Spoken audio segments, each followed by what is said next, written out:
أعوذ بالله من الشيطان الرجيم بسم الله الرحمن الرحيم إن الحمد لله تعالى نحمده ونستعين به ونستغفره ونعوذ بالله تعالى من شرور أنفسنا وسيئات أعمالنا ما يهده الله تعالى فلا مضل له وما يضلل فلا هادي له وأشهد أن لا إله إلا الله وحده لا شريك له وأشهد أن محمدا عبده ورسوله. I seek refuge in Allah against the accursed devil, in the name of Allah, the most gracious, the most merciful. All praise is to Allah, from whom we seek help and forgiveness, and whom we seek refuge from evils within ourselves. He who Allah guides, there is no one that can lead him astray, and he who Allah leads astray, there is no one who can guide him. I testify that there is no other God except Allah, and I testify that Prophet Muhammad sallallahu alaihi wasallam is the messenger of Allah sallallahu alaihi wasallam. Assalamu alaikum wa rahmatullahi wa barakatuh. So the topic of this video is Dawah. Why is Dawah important in Islam? Why is it obligatory to every Muslim? And how to give Dawah? Dawah is a responsibility of all Muslims. If you do not have very much knowledge in Islam, it's still obligatory for you, for all the Muslims.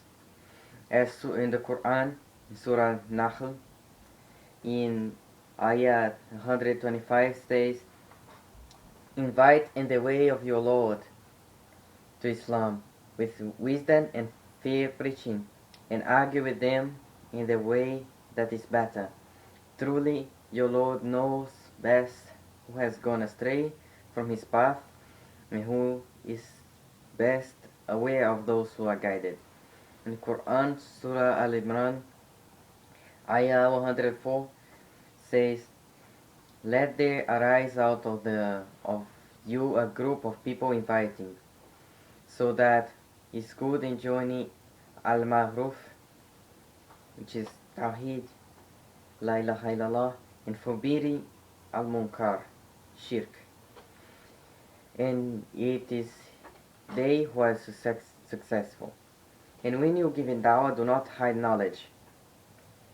As Surah in the Quran, Surah Al-Baqarah, Ayah 159 says, verily those who conceal clear proofs, evidences, and the guidance which we have sent down, after we have made it clear for the people in the book, they are the ones cursed by Allah and cursed by the curses.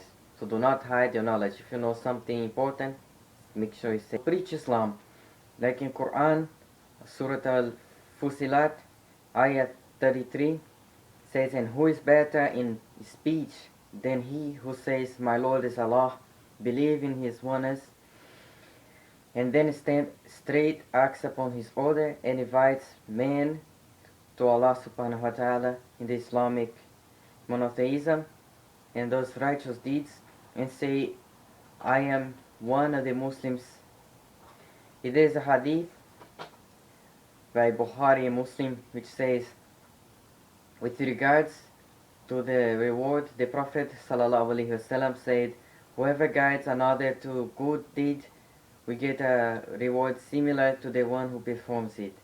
In Sahih Muslim, also by Allah, if Allah were to guide one man through you, it would be better for you than the best types of camels. In Surah Yusuf,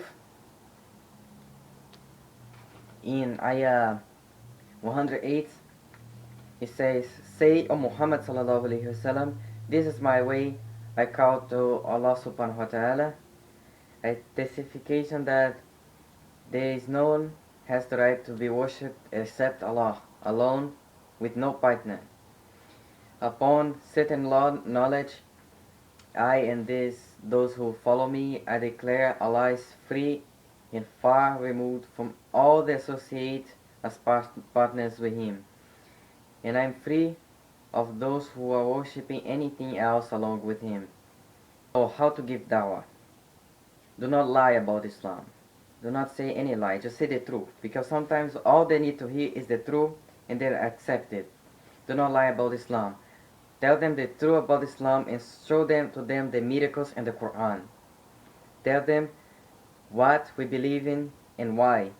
And show to them what Islam is and prove that Islam is the truth, the best way you can. Do not force people to convert to Islam. Do not insist to them to convert to Islam. Just present it to them, and if they are believers, they will accept it, inshallah. If they are kafir, they will reject it, inshallah. Because Surah Al-Baqarah says in ayah 6, إِنَّ الَّذِينَ كَفَرُوا سَوَاءٌ عَلَيْهِمْ أَأَنذَرْتَهُمْ هُمْ لَا يُؤْمِنُونَ. For the disbelievers, do not matter if you warn them or do not warn them, they will not believe. So you just present to them Islam, and if the fitra matches with Islam, they will accept it easily. You do not need to insist. And it's actually a Christian method to people to convert to Christianity. They insist to them to go to church with them. I know that because I was a Christian before becoming a Muslim, and this is really how the way the Christians do. They preach like that. And some Jews already tried to convert me to Judaism, Messianic, and that's the way they did. They kept calling me and inviting me to go to Jewish events and things like that. And of course, I rejected that religion, the Judaism, Messianic, because I was already a Muslim when they tried to do that. So this is a Jewish and Christian way to preach. As the Quran says that they will not leave you alone, they will not be happy, satisfied with you until you join their religion, their faith. So do not insist with them. Just preach Islam, present to them what Islam is, and if the fitra matches, they will accept it easily. You do not need to insist. But if the fitra do not match, it does not matter what you tell them, they will keep not believing. So to give dawah, you do not need to know a lot to give dawah. You only need to know a lot when somebody is gonna ask you a very good question and he's a kafir. And then it's very good to study a lot about Islam. But it's a responsibility to all Muslims. If you know a lot or not, it's your responsibility as a Muslim to give dawah. If you do not know a lot, and then I think it's better for you to have somebody that knows with you in case somebody asks a difficult question. Because if the kafir, they want to silence you with a question. They want to make you quiet so they can tell everyone that Islam is not true, because they ask you a question like this and you couldn't answer it. But do not be afraid, do not be shy. It's your responsibility to give dawah. And may Allah subhanahu wa ta'ala give us hidayah. Ameen. Assalamu alaikum wa rahmatullahi wa barakatuh.